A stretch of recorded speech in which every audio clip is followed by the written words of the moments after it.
All right, well, welcome to everyone in attendance. I'm Christina Pink, a member of the Clippers broadcast team on Prime Ticket. Also, to welcome to everyone that is watching online as well at foxsportswest.com and clippers.com. Blake Griffin, the 2009 #1 overall pick. He is also a 5-time All-Star. He is the only player to score 10,000 points in team history exclusively in a Clipper uniform. This is the only NBA team he has ever known. We welcome him here today, along with head coach and president of basketball operations, Doc Rivers, and executive vice president of basketball operations, Lawrence Frank. We'll get a statement from each, and then we will open it up to questions. We begin with remarks from Doc. Well, this is a great day in Clipper history. It's really nice when you get a guy at Blake's ability to say, I want to be a Clipper. I think that messaging for us is amazing. You know about his talent, and one of the reasons obviously we wanted Blake to stay is because what he has done, his body of work. One of the best passing, best scoring, best defending big men in our history of our franchise, and the fact that we can get Blake and keep him and build around Blake will be phenomenal for us. Our goals haven't changed, and the fact that we brought Blake back is a big day for us. So, but the messaging for me, more importantly than anything, is I want to be a Clipper. That is one of the things when we all came here, we want that. Like this organization hasn't had that. And the fact that we have that now and that messaging is huge for us. Lawrence. Thank you, Christina. Yeah, I think along the lines with Doc, I think Steve and Doc were very transparent right from the beginning of the free agent process. And the process doesn't start during the actual presentation. It goes all the way back years ago, in that keeping Blake a Clipper forever. And for Blake, if you think about the history of the game, there's very few franchise players that start and finish their career with the same team. You know, the Duncans, the Birds, the Stocktons, the Russells, and this is Blake's ability to do so. And from a contractual standpoint, that's what we fully intend to do so. And if you think about what were the Clippers like before Blake was drafted here, okay? Never had a 50-win season, never had a home playoff series. And since that time, it's 6 straight seasons of nothing but success, playoff series at home, 5+ 50-win seasons. And I think a lot of things that gets lost for those of you who don't see Blake day to day is all the preparation he puts into his job.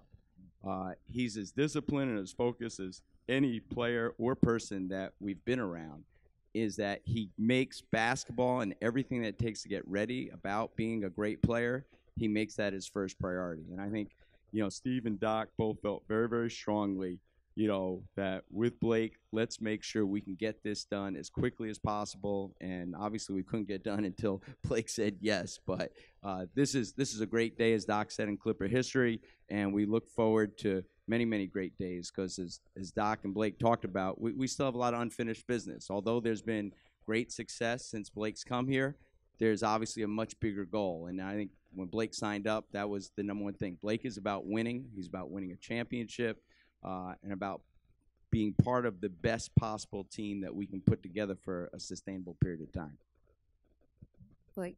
Thank you. First of all, just want to say how excited I am to be back. Obviously, this has been my home since I was drafted, and a lot went into this decision for me. Not only what was best for me and my family, but just the quality of people and work that we have here. That goes from owners all the way down to the coaching staff, to the roster, to everything just day to day. I think with Steve Ballmer and Doc and Lawrence, all the way down. In the end, I realized this was a no-brainer for me. This was the best place for me, and this is a place where I want to start and finish my career. And also just to the loyal fans of Clipper Nation. I don't know if you could find the true fan base that's more loyal to a team. Having gone through a long drought, like Doc said, we have a lot of unfinished business here. And this next chapter, this next season, for the Clippers and for myself, I've never been more excited about an opportunity. I'm looking forward to getting back out there. So thank you. right, we've got folks walking around with microphones. We will open it up now for questions. Hello, gentlemen. You too, Blake. Hello. It seemed like it took not long for you to make a decision. Why was it so soon for you to make that decision, and what made you decide, yes, I want to come back so fast? Like I said, I mean, once I weighed all my options, once I really looked at it, once I got in the room and heard the plan moving forward, and hearing, just all the options and everything, the ideas moving forward, for me, it was a no-brainer. I thought that this was by far the best place. Like I talked about, from owner all the way down. I mean, this is an owner who's willing to win, who's willing to spend to win. Our coaching staff is obviously the best coaching staffs in the league. Lawrence is Lawrence. Enough said. Our the roster that was already there when the day that I committed, and then also the plan for the future. I mean, I took all those things into account, and I didn't want to waste anybody else's time. And it was important for me to make that decision and then get to work with these guys and filling out that roster. I think it's also important, Blake announcing so early allowed us to do more work.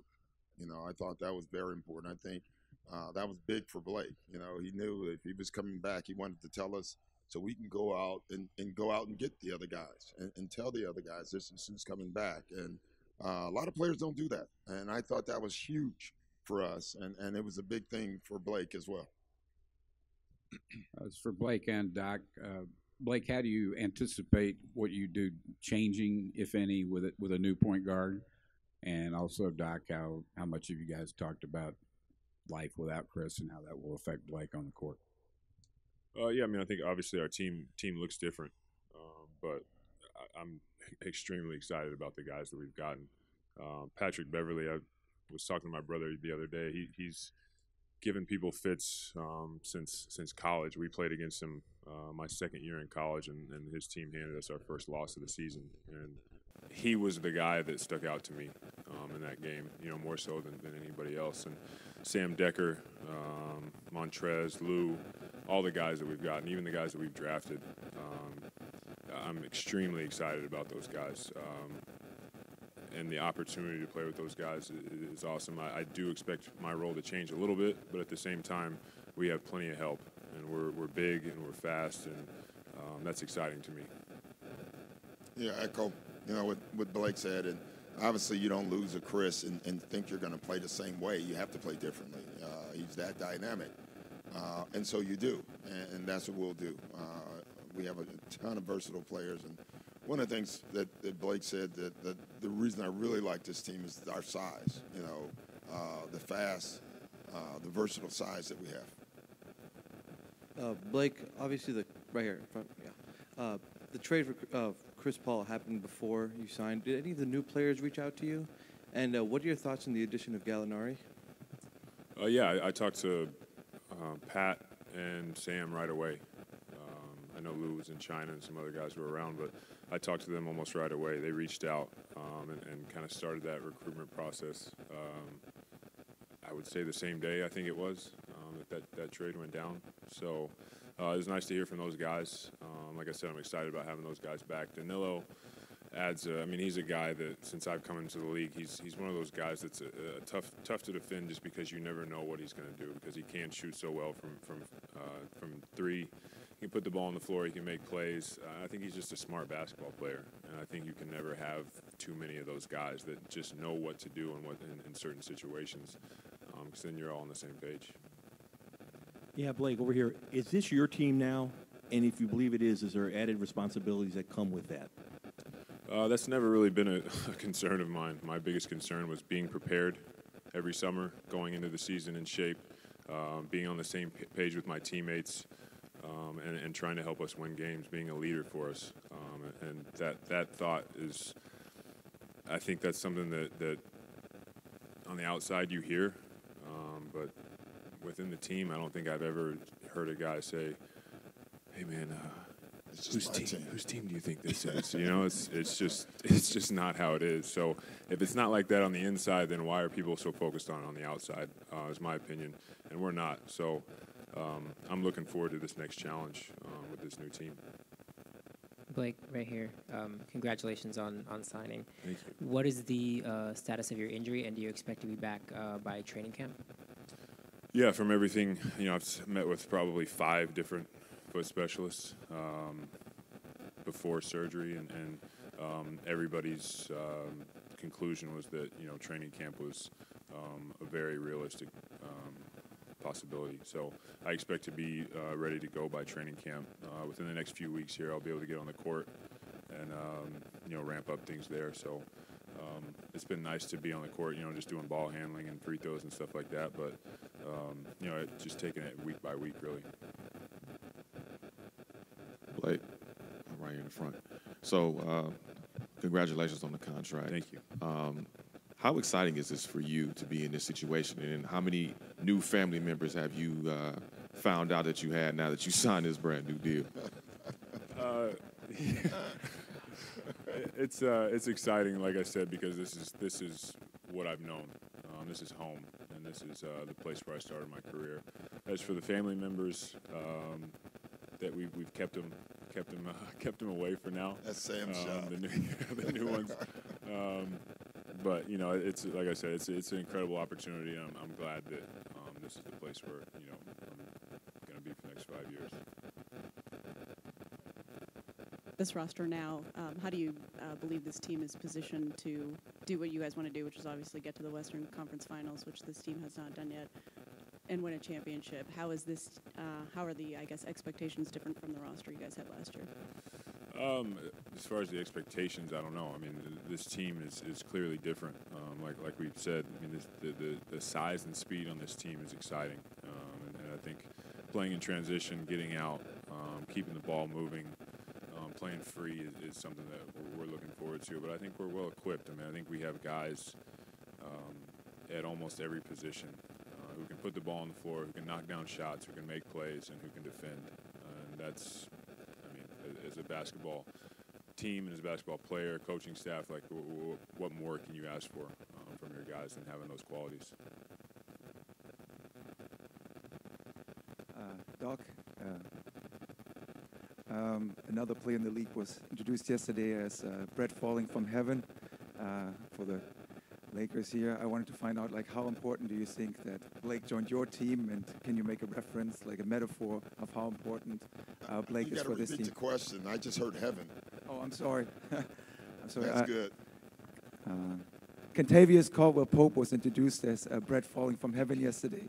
I just wanted to find out from you how important Blake is for this team if Kentavious is bread falling from heaven.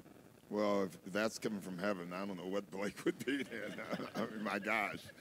That would make him, God, I don't know. I mean, so, I don't know. I mean, listen, I tend to just try to worry about my house.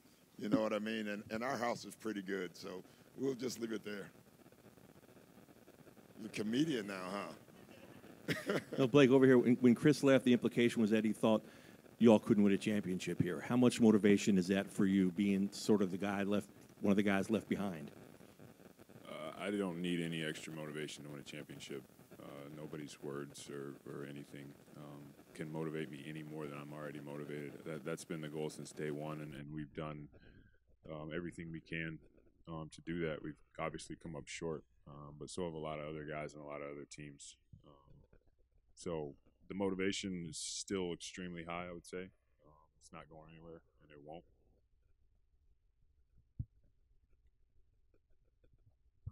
Blake, did you have a chance to talk to Chris about his decision? And if so, can you share anything about that conversation you guys had? Yeah, we talked the day that I guess it happened. Not really much to share. He, just told me his feelings and wished him the best, wished each other the best, and life moves on. I think we're now, like I said, we're focused on the future here. I'm not worried about what's happened. The new players and all the pieces you have to work with. Is this roster more suited toward what people call today's less position-oriented basketball, that style of play than the former team was, you think? Well, we'll see. I think on paper it is, but obviously we have to get out on the floor and find that out. We're just trying to be the best Clipper brand. Like, I've said this for the last 3 or 4 years. We're not trying to be anyone else. I think the league always does that, and I think that's always a mistake. A team wins it, and then everyone tries to be them, and you're never going to beat anyone being what they are. You have to be the best brand you are, and if that's good enough, then you'll win. And so for us, versatility is important. But a lot of people would say, go smaller. No, we're going bigger in a lot of positions. At guard, I guess we're smaller, but we want to be big and versatile. I think that's the way we want to play. And so I think this suits us. I think that way this year is a better group as far as that than last, for sure. You to Doc, Blake, and Lawrence, and for everyone joining us watching online as well. Thank you, everybody.